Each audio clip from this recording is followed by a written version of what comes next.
Namaste friends.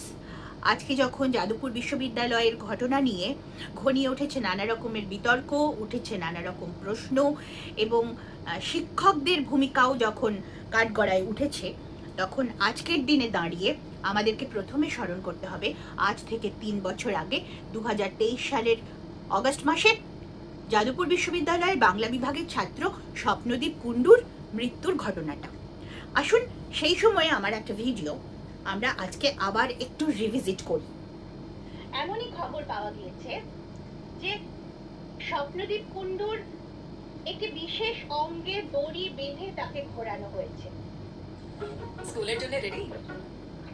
1942 Bharat ছাড়ো আন্দোলন, 1947 ভারতের স্বাধীনতা।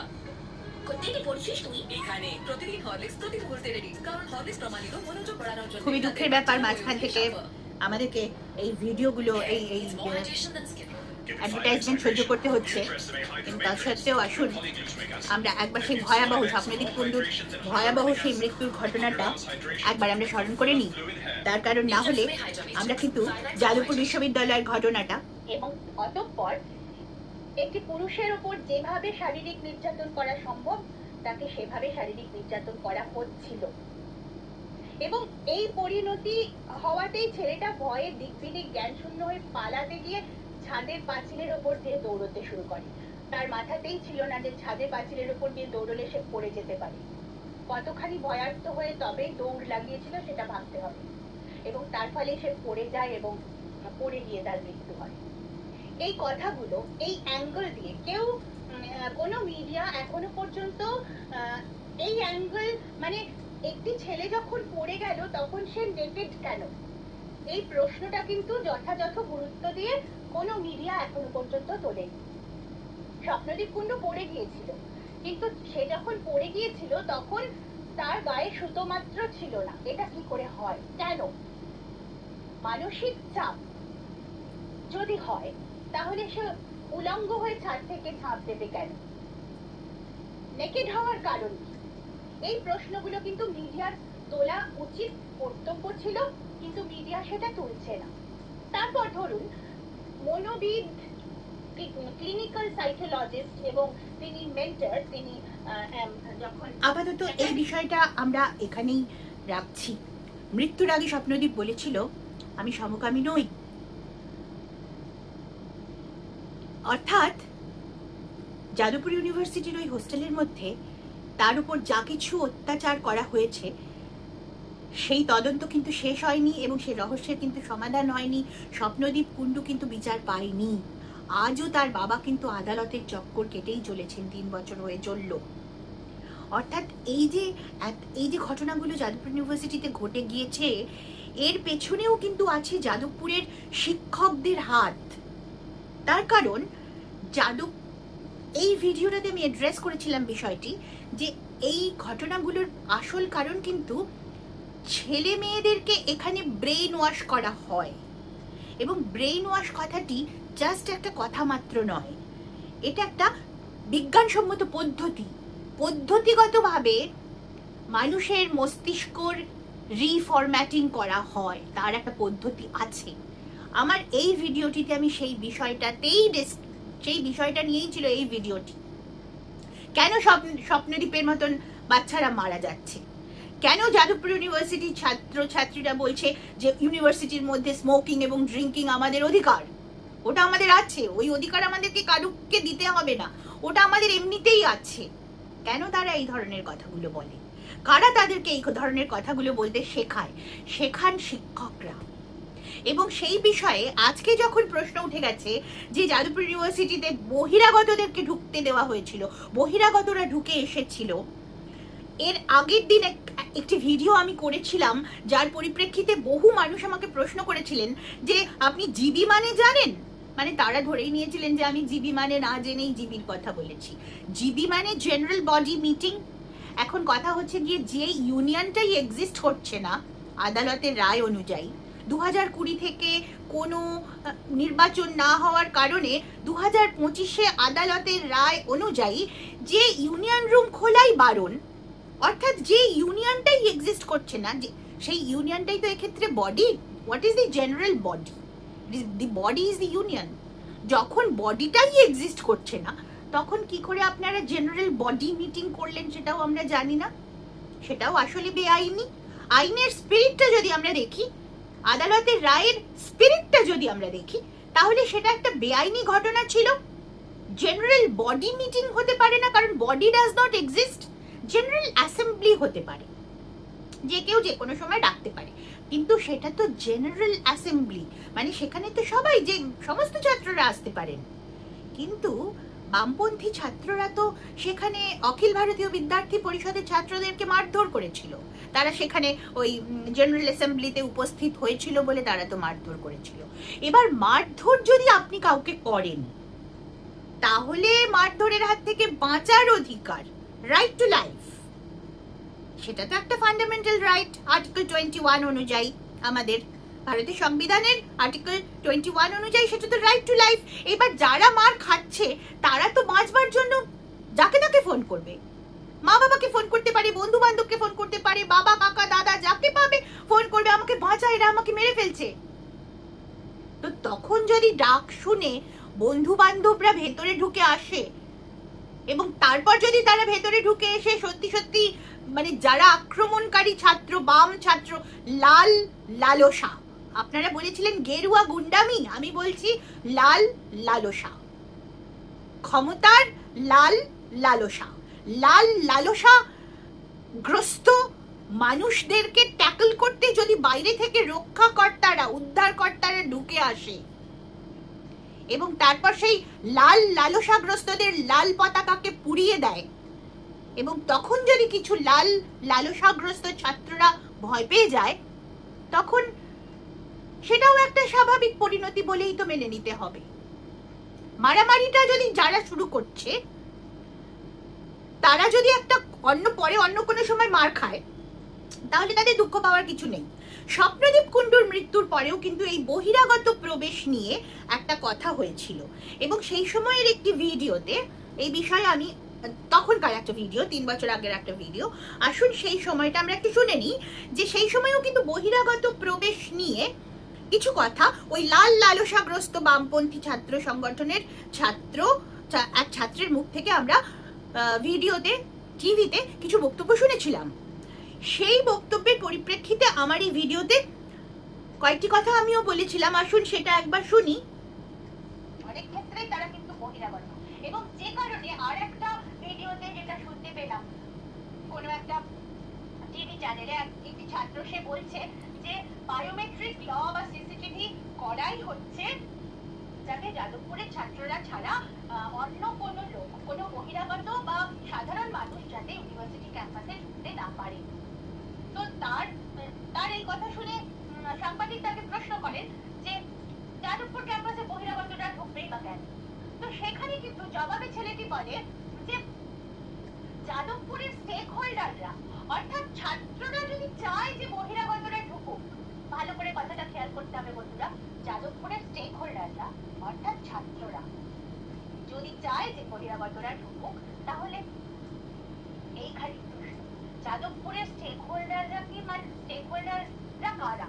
যাদবপুরের ছাত্ররা। অর্থাৎ সেই সময় কিন্তু বামপন্থী ছাত্রদের, লাল লালসাগ্রস্ত ছাত্র, তারা কিন্তু বলেছিল, তাদের একজন বলেছিল যে যাদবপুরের স্টেক হোল্ডার হচ্ছে যাদবপুরের ছাত্ররা, যেটা কিনা ভুল কথা, কারণ পাবলিক ইউনিভার্সিটি হিসেবে গোটা ভারতবর্ষের লোক যাদবপুরের স্টেক হোল্ডার, আসলে সে কথা আলাদা। কিন্তু তখন তারা বলেছিল যে যাদবপুরের ছাত্ররা যদি চায় যে বহিরাগতরা ঢুকুক, তাহলে বহিরাগতরা ঢুকতে পারে।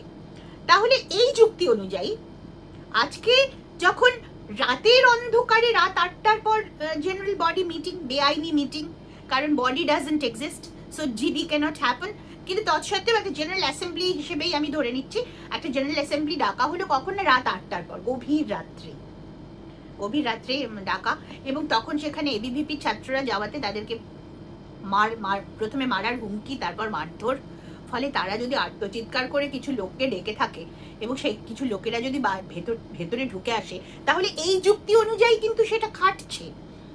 এই যুক্তিতে ওই লাল লালসাগ্রস্ত ছাত্র বলেছিল যে যদি ছাত্ররা, যাদবপুরের স্টেক হোল্ডাররা অর্থাৎ ছাত্ররা যদি চায় বহিরাগতরা ঢুকুক, তাহলে বহিরাগতরা ঢুকবে, আপত্তি করার কি আছে? এই কথাটা কিন্তু বলেছিল যাদবপুরের তৎকালীন ছাত্ররা। তাহলে এখন প্রশ্ন হলো, আজকের ক্ষেত্রেও কি এই যুক্তিটা তাহলে একই রকম প্রযোজ্য হচ্ছে না? কিন্তু তার চাইতেও একটা বড় প্রশ্ন এবিভিপির তরফ থেকে তোলা হয়েছে আজকে, যে যা কিছু ঘটনা ঘটছে, শিক্ষকদের বিভিন্ন ডিসকাশনের, টেলিকনভারসেশনের অডিও বাইরে চলে আসছে, এবং আমরা দেখতে পাচ্ছি যে বিভিন্ন শিক্ষকরাও যাদবপুর ইউনিভার্সিটির মধ্যে নানা রকম দুর্নীতিতে আদতে কিন্তু জড়িত হয়ে আছেন। সেই বিষয়েও আমার পুরনো ভিডিও আছে, আমি কিন্তু উল্লেখ করেছি যে স্বপ্নদীপ কুণ্ডুর মৃত্যুই বলুন, ক্রমাগত ব্রেইন ওয়াশ, স্বপ্নদীপ কুণ্ডু কেন তাকে মরতে হলো, কারণ সে ব্রেইন ওয়াশ প্রসেসটা নিতে পারেনি। আর যে সমস্ত ছেলেমেয়েরা বলছে যে আমরা যাদবপুরের ছাত্রছাত্রী, আমরা সব কিছুকে প্রশ্ন করতে জানি, আদতে তারা ব্রেইন ওয়াশড হয়েছেন। এবং ব্রেইন ওয়াশ কোনো সাধারণ ঘটনা নয়, এটা একটা বিজ্ঞানসম্মত পদ্ধতিগতভাবেই এটাকে করা হয়, এবং এটি একটি মানসিক নির্যাতন পর্যায়ভুক্ত অপরাধ হিসেবে গণ্য হওয়া উচিত। আমি 3 বছর আগেকার ভিডিওতেও এই দাবি তুলেছিলাম যে ব্রেইন ওয়াশকে ক্রিমিনালাইজ করা উচিত, এটা মানসিক নির্যাতন পর্যায়ভুক্ত একটি অপরাধ। এবং যে সমস্ত ছাত্রছাত্রীরা আজকে বলছেন যে আমাদের যা খুশি করার অধিকার আছে, এটা আমাদের অধিকার, অথবা আমরা সবকিছুকে প্রশ্ন করতে শিখেছি, চোখে চোখ রেখে আমরা প্রশ্ন করি, আমরা সবকিছুকে প্রশ্ন করি, সেই কারণেই লোকেরা যাদবপুরের ছাত্রছাত্রীদেরকে আসলে তারা ভয় পায়, তারা অ্যাভয়েড করে। সবকিছুকে প্রশ্ন করা খুব ভালো, কিন্তু প্রশ্নের তো উত্তরও হয়, উত্তরগুলোকেও তো অ্যাসিমিলেট করবার প্রশ্ন আছে। যারা ব্রেইন ওয়াশ পদ্ধতিটা, যাদের ব্রেইনটা ওয়াশড হয়ে গিয়েছে, অর্থাৎ যারা ব্রেইন ওয়াশ পদ্ধতির মধ্যে ভালনারেবল হয়েছেন এবং ভিক্টিমাইজড হয়েছেন, এবং যাদের সত্যি সত্যি ব্রেইনটা ওয়াশড, যারা র্যাডিকালাইজড হয়ে গিয়েছেন, যারা অন্যরকম চিন্তাগুলোকে ধরতে পারছেন না, তাদের কোনো অসুবিধা নেই, কারণ তারাই আজকে কিন্তু নানা রকমের লালসাগ্রস্ত অবস্থায় নানা রকমের চ্যালেঞ্জ ছুড়ে দিচ্ছেন সমাজের দিকে। কিন্তু স্বপ্নদীপ ওই পদ্ধতিটা নিতে পারেনি। স্বপ্নদীপ যেটা নিতে পারেনি সেটা হলো তাকে ব্রেইন ওয়াশ করবার যে পদ্ধতিটার মধ্য দিয়ে তাকে নিয়ে যাওয়া হচ্ছিল, সেই পদ্ধতিটা সে নিতে পারেনি, যে কারণে তাকে ওইভাবে মারা যেতে হয়, আত্মবলিদান দিয়ে তাকে মূল্যটা চোকাতে হয়। সুতরাং, এবং এই যে পদ্ধতিগত ব্রেইন ওয়াশ, এর সঙ্গে জড়িত থাকেন শিক্ষকরা, তারাই মেন্টরিং করেন, এবং অনেক মেন্টররা বহিরাগত থাকেন, বাইরে থেকে আসেন এবং গভীর রাত্রেও আসেন।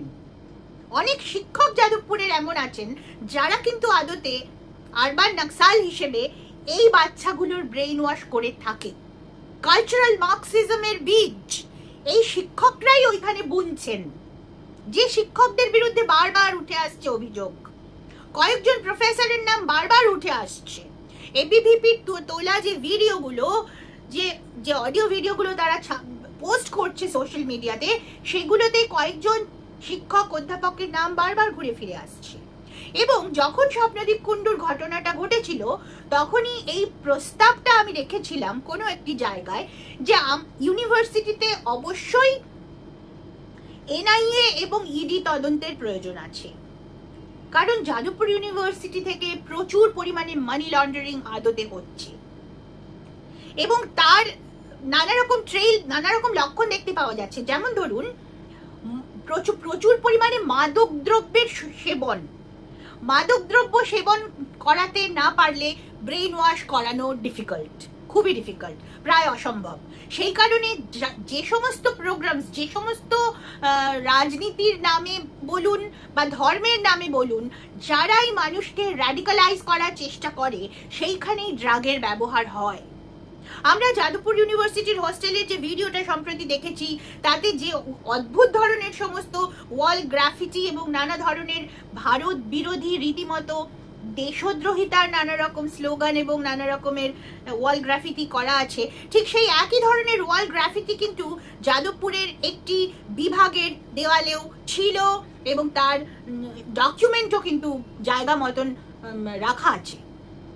নানা রকমের দেশদ্রোহী ওয়াল গ্রাফিটি, এবং এই ধরনের ওয়াল গ্রাফিটি সহ যখন বাচ্চাদেরকে ব্রেইন ওয়াশ, আমি বাচ্চাই বলবো, আমার বয়সের তুলনায় তারা তো বাচ্চাই, ফলে ন্যাচারালি বাচ্চাদের যখন ব্রেইন ওয়াশ করানোর চেষ্টা চলছে, তখন তাদেরকে কিন্তু মাদক দ্রব্য সেবন করানোটা একরকম বাধ্যতামূলক বলতে পারেন। কারণ একটা বাচ্চা আপনি তাকে বড় করলেন, মা বাবা বড় করে সুন্দর শিক্ষাঙ্গনে ছেলেকে বা মেয়েকে পাঠালো পড়তে, দুদিনের মধ্যেই ছেলে মেয়ের ভাবসাব সম্পূর্ণ বদলে যাচ্ছে, তার কথাবার্তা, চিন্তা ভাবনা, সংস্কৃতি, ভাবধারা সমস্ত তার অন্যরকম লাগছে, সে অন্যভাবে বিহেভ করছে, মা বাবাকেও সে চ্যালেঞ্জ করছে। ইনফ্যাক্ট আমার আগের ভিডিওতে একটি কমেন্ট এরকম এসেছে যে আপনি কাউকেই বিশ্বাস করতে পারেন না, এমনকি নিজের মা বাবাকেও নয়। এই কথাটি সরাসরি প্রমাণ যে কালচারাল মার্কসিজমের থিওরি ইউনিভার্সিটিতে প্রযুক্ত হচ্ছে। কালচারাল মার্কসিজম বলছে যে পরিবার, ধর্ম, রাষ্ট্র কিচ্ছু থাকতে পারে না, একটা মানুষ শুধু কেবলমাত্র একজন সিঙ্গল ব্যক্তি, একটা সিঙ্গল এন্টিটি, তার আগে পরে অন্য কিচ্ছু নেই, তার কোনো সংস্কৃতি নেই, তার কোনো পরিবার নেই, তার কোনো রাষ্ট্রবোধ নেই, তার কোনো সংস্কৃতির চেতনা নেই, সে জাস্ট একটা মানুষ। সে তার কোনো কিছুই ফিক্সড নয়, এমনকি তার জেন্ডারও ফিক্সড নয়, সে যখন খুশি যা খুশি তাই হয়ে যেতে পারে। কিন্তু হয়ে যেতে যে পারে না সেটা আমরা ঋতুপর্ণ ঘোষের মৃত্যুর মাধ্যমে বুঝে গেছি। তিনি পুরুষ থেকে নারী হতে গিয়েছিলেন কিন্তু পারেননি। তো এই যে কথাটা যেটা আমার ভিডিওর কমেন্ট সেকশনে এলো যে কাউকে বিশ্বাস করতে পারেন না, এমনকি মা বাবাকেও নয়, এটা আদতে সেলফ ডিনায়াল। আমি তৈরি হয়েছি অর্ধেক আমার মা এবং অর্ধেক আমার বাবা। আমার মা তৈরি হয়েছিলেন অর্ধেক তাঁর মা অর্ধেক তাঁর বাবা, আমার বাবা তৈরি হয়েছিলেন অর্ধেক তাঁর মা অর্ধেক তাঁর বাবা। এরকম করে আমরা প্রত্যেকটা মানুষ কিন্তু অসংখ্য ক্ষুদ্র ক্ষুদ্র, যদি পরমাণুর মতন করে চিন্তা করেন, প্রত্যেকটা মানুষ আসলে গোটা পৃথিবীতে ছড়িয়ে আছে, আমাদের মধ্যে আছে গোটা পৃথিবীর চেতনা। সুতরাং আমরা ইমিডিয়েটলি আমরা আমাদের মা বাবার চয়েস, তাদের সমন্বয়ে আমাদের তৈরি, আমাদের উৎপত্তি, সুতরাং আমরা যদি তাদেরকেই বিশ্বাস না করি, অথচ সেই তত্ত্ব কথা কিন্তু আমার ভিডিওর কমেন্ট সেকশনে আমি পেয়েছি, দ্যাট প্রুভস যে কালচারাল মার্কসিজমের বীজ, যেটা আসলে র্যাডিকালাইজেশনের বীজ, মানুষকে র্যাডিকালাইজ করা হচ্ছে, বাচ্চাদের ব্রেন ওয়াশ করা হচ্ছে। আবারও বলছি, ব্রেন ওয়াশ একটা সায়েন্টিফিক টেকনিক, কিভাবে করা হয় সেই নিয়ে সেই নিয়ে রীতিমতো গবেষণারিদ্ধ প্রবন্ধও আছে। সুতরাং সেই ব্রেন ওয়াশের শিকার যারা হচ্ছে তারাই এই কথাগুলো বলছে যে কাউকে বিশ্বাস করবেন না, মা বাবাকেও নয়। কিন্তু মা বাবারা যারা ছেলে মেয়েদেরকে পড়তে পাঠিয়ে তারপর দেখছেন যে তারা ছেলে মেয়ে বাড়িতে ফিরছে, মা বাবাকেও বিশ্বাস করছে না, কারণ তাদের মনোভাব তার দিনে বদলে গেছে। কিন্তু এই মনোভাবের বদলটা কিন্তু করানোর জন্য মাদকের ব্যবহার কিন্তু প্রায় আবশ্যক। সুতরাং সেইখানেই আমার বক্তব্য যে যাদবপুর ইউনিভার্সিটিতে কিন্তু এনআইএ, ইডি, সিবিআই তদন্তের প্রচন্ড প্রয়োজন। এবং এই দাবিটাই কিন্তু আজকে অখিল ভারতীয় বিদ্যার্থী পরিষদের একটা সোশ্যাল মিডিয়া পোস্ট আমি দেখলাম, সেখানেও তোলা হয়েছে। এবং আমার মনে হয় এটা অত্যন্ত উপযুক্ত, একটা সময়োপযোগী দাবি এবিভিপি তুলেছে। ইনফ্যাক্ট এই দাবিটা স্বপ্নদীপ কুণ্ডুর মৃত্যুর সময়েই আমি জায়গা মতন বলেছিলাম, এবং সেই নিয়ে একটা প্রেস কনফারেন্স করার কথাও হয়েছিল, কিন্তু যে কোনো কারণেই হোক সেই প্রেস কনফারেন্স তখন হয়নি। ইনফ্যাক্ট সেই দাবিটা আমি তখনই রেখেছিলাম যে এই সমস্ত ঘটনা মাদকের ব্যবহার ছাড়া এগুলো করা খুব ডিফিকাল্ট। সুতরাং একটা দেশ বিরোধী কার্যকলাপ যাদবপুরের মধ্যে হচ্ছে, এবং খুব স্পষ্টভাবেই এর সঙ্গে জড়িত রয়েছেন যাদবপুর ইউনিভার্সিটির অধ্যাপকরা। দেশের বেশ কিছু অধ্যাপকের নাম ঘুরিয়ে ফিরিয়ে বারংবার উঠে আসছে, এবং যাদবপুর ইউনিভার্সিটির বিভিন্ন বিভাগের দেওয়ালে এমন সমস্ত গ্রাফিতি আছে না বলে ছিল বলা ভালো, হয়তো একদিনে সেগুলোকে মুছে দেবেন তারা, কিন্তু ছিল, এবং সেসব ডকুমেন্টও আছে যেগুলো কিন্তু প্রমাণ করে যে সেখানে দেশ বিরোধী কার্যকলাপ হয়।